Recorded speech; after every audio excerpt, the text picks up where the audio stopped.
ಪ್ರೀತಿಯ ದೇವಿ ನೀನು, ಈ ತನುವ ಪ್ರಾಣ ನೀನು, ಬಾಳಲ್ಲಿ ನೆಮ್ಮದಿ ನಿನ್ನಿಂದ ಕಂಡೆನು.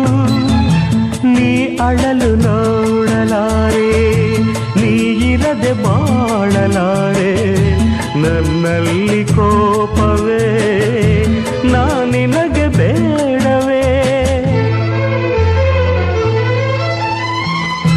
ನೀ ದೂರವಾದರೆ ನನಗಾರು ಆಸರೆ, ನೆರಳನ್ನು ಕಾಣದ ಲತೆಯಂತೆ, ಬಿಸಿಲಿಗೆ ಬಾಡಿದ ಹೂವಂತೆ, ಸೋತಿದೆ ಈ ಮೊಗವೇಕೆ, ಏನು ನಿನ್ನ ಚಿಂತೆ, ಹೇಳೆ ನನ್ನ ಕಾಂತೆ.